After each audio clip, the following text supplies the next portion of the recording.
let's say you've got a couple that have an argument and one person just wants to go at it and fight and pull it apart and be really animated and energetic in the fight. And the other person might actually just completely go quiet and shut down and cave in, almost sink in.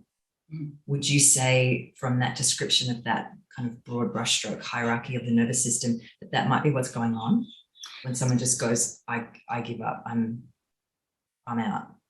Yes. So I'll answer the first bit first, and I'll come to that. It's really interesting because people often know the fight, flight, and freeze, right?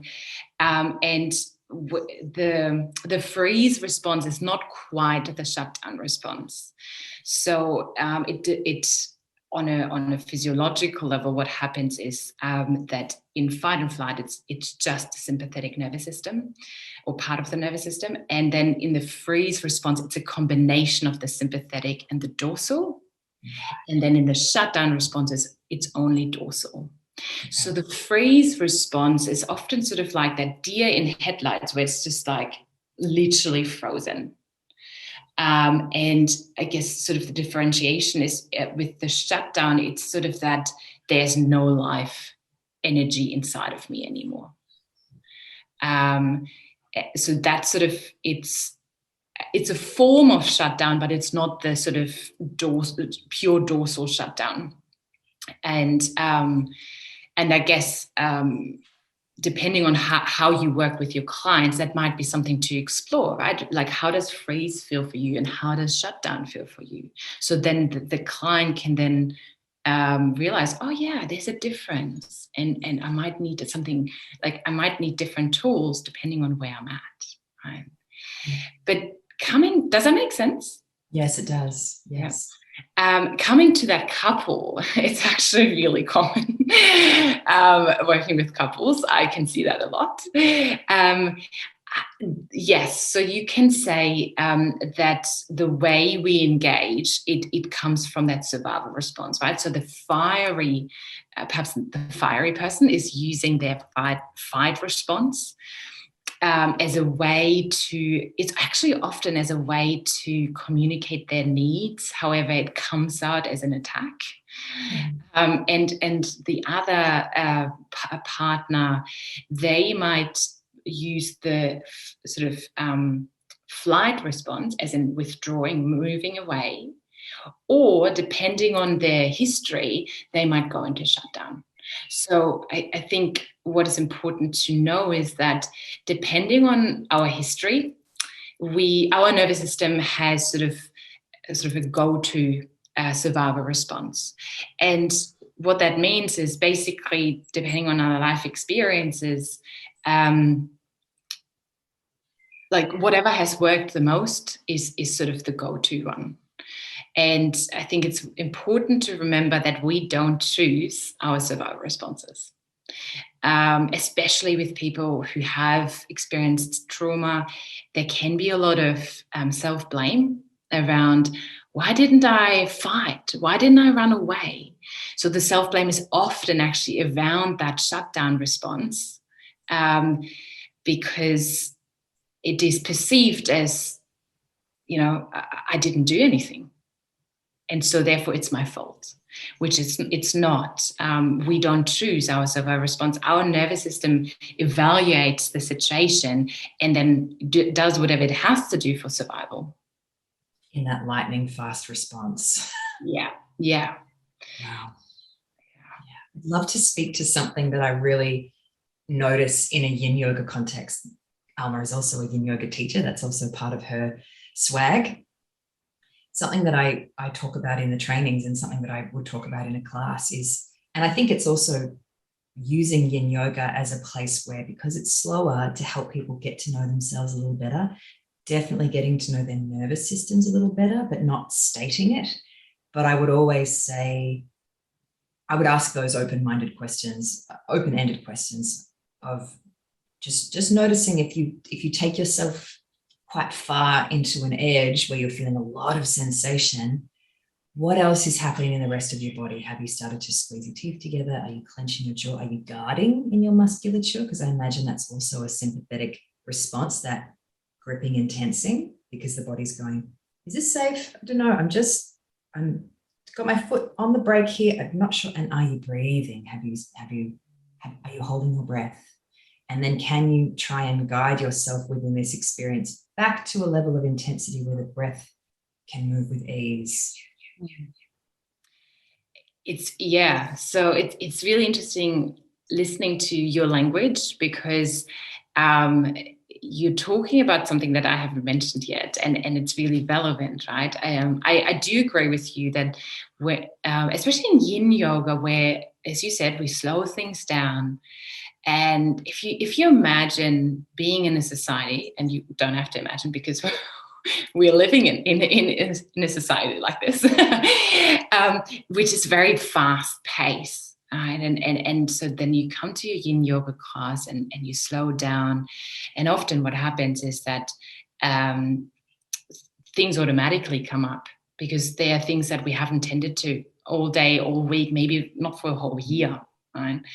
And then on top of that comes perhaps what you mentioned, where, again, society-wise, we have been taught that sort of pushing your body is sort of the right thing to do, the good thing to do for whatever reason, but that's sort of a common belief. And so in yin yoga, we not only slow down and have perhaps body memories come up, or sensations or emotions, but we also then push our body even further. So it's almost like it's a double threat in some ways, which way it makes sense, like that there's sort of like a clenching of the jaw or the teeth, or like a holding of your breath. Like it makes a lot of sense that is something that comes in.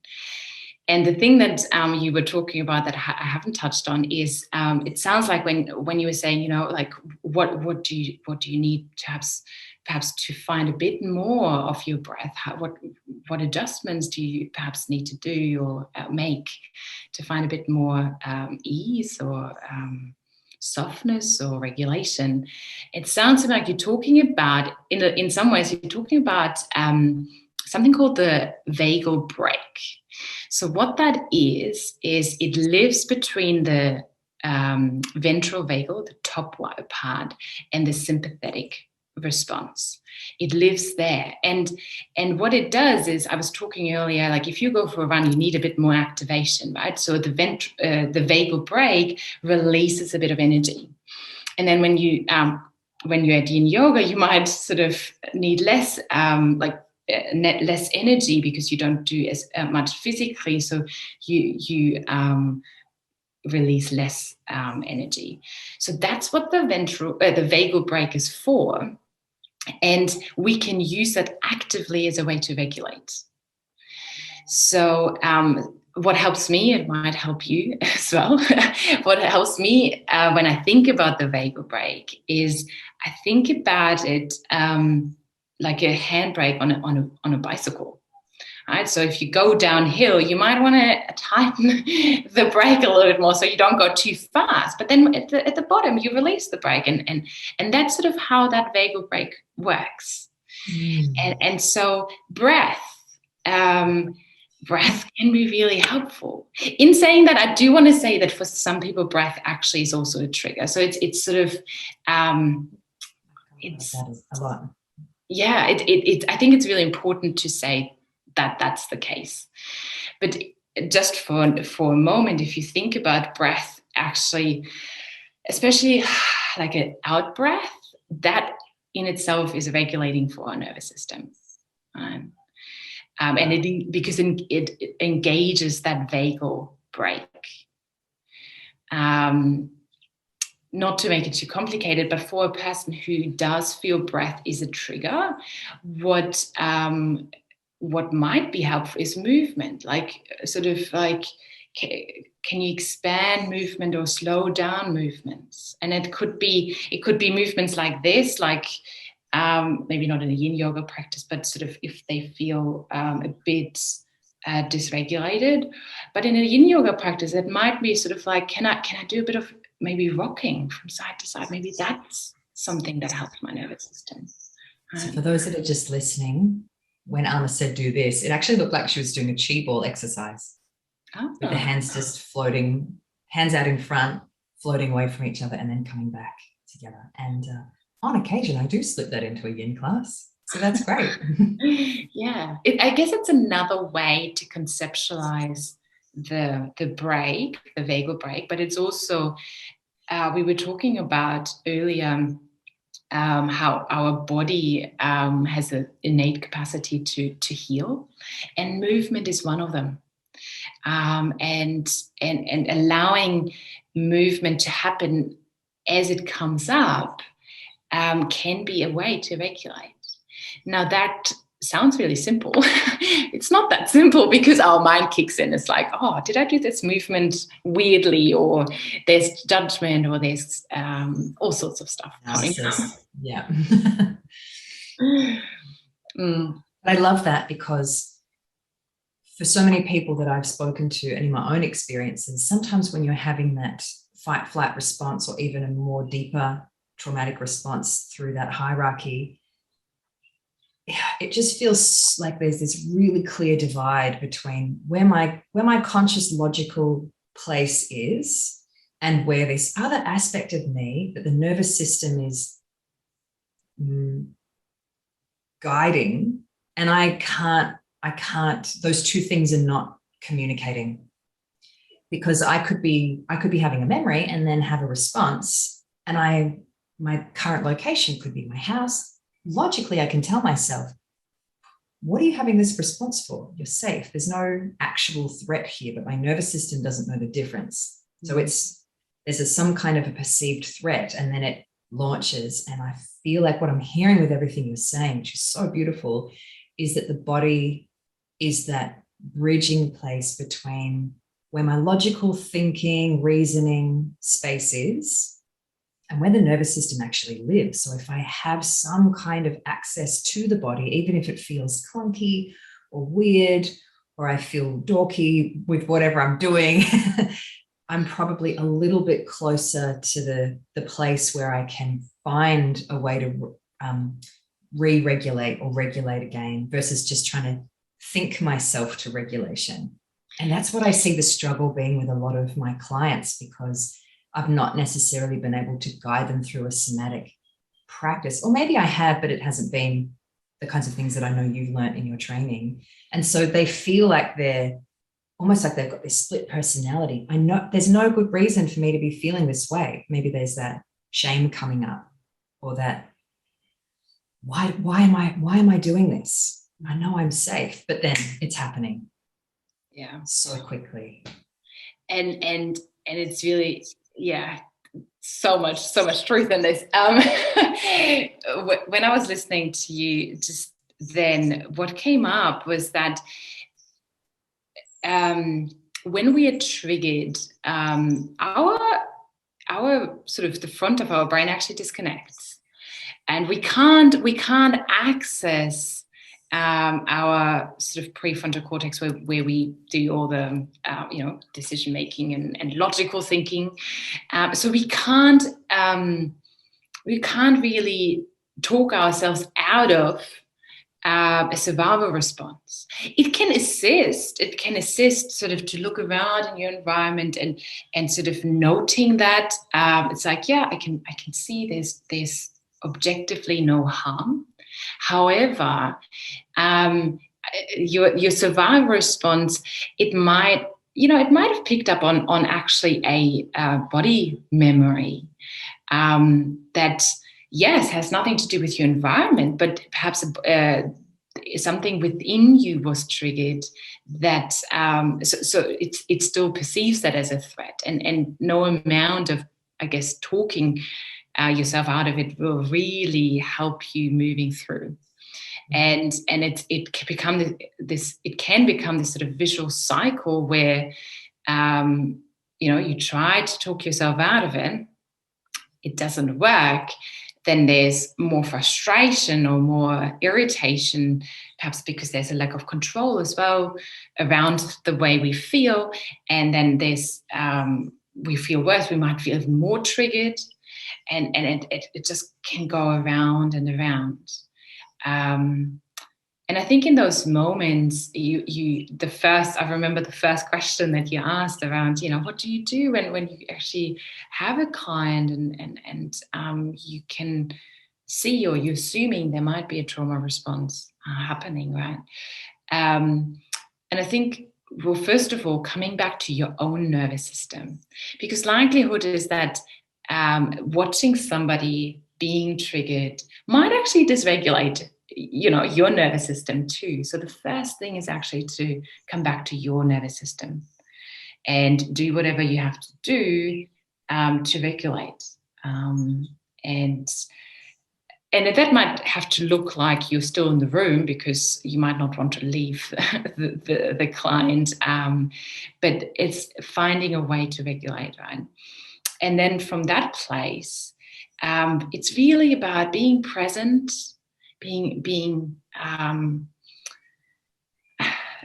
present, but also being receptive to whatever the other person perhaps sort of shares, because as we said before, the wisdom is in your body, right? So often in a trauma response, and we might have to do a little detour here.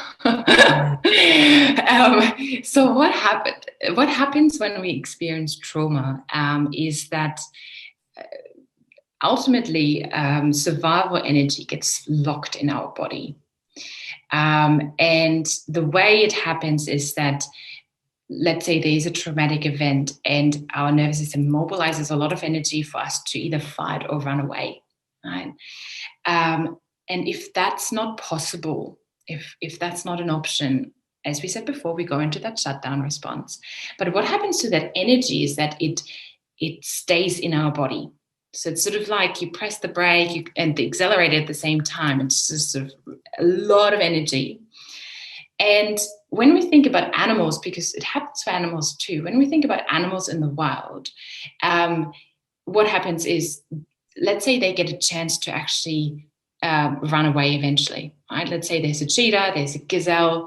The cheetah chases the gazelle, and the gazelle's nervous system realizes, I'm not fast enough to run, and it drops. It appears dead, but it's in that sort of shutdown response. And let's say the cheetah goes away, gets its little babies to feed. And in that moment where the threat has left, the gazelle has the opportunity to run and use that stored energy to get away. Right? So that's sort of naturally what wants to happen in our body. The energy wants to come out. Right? And even if the gazelle didn't have that opportunity, it would be killed. But what happens in the shutdown response, which I think is pretty amazing, in our brain, or in the animal's brain, hormones get released that any kind of pain is perceived as less painful. So even in that sort of death moment, there's sort of nature taking care of that animal, because it's not as painful as it perhaps would be if it wasn't in that state. Right?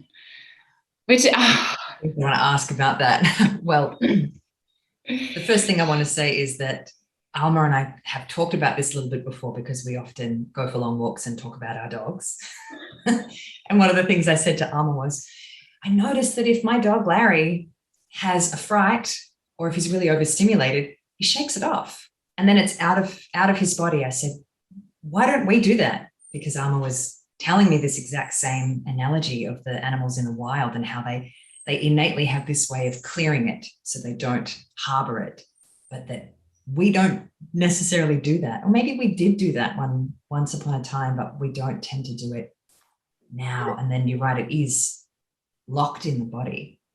Yeah. And I think also sometimes when we're talking about practices like yin yoga, where stretching a particular part of the body, or focusing in on a particular part of the body, or even just slowing down the breath, like you say, and things that have not had the time or the space to even be felt can bubble up. And a lot of those things can rise to the surface and be very intense for people. Yeah. That the unlocking can happen. Yes. And coming back to Larry and he was sort of shaking it off, and we that's what our body wants to do, right? Naturally, and it literally can look like shaking or trembling. That's actually often how that energy can get released. But what happens is our mind kicks in, and we get really afraid of this enormous amount of energy. And to be fair, like, it's probably really scary to have like that amount of energy release. It feels out of control, right?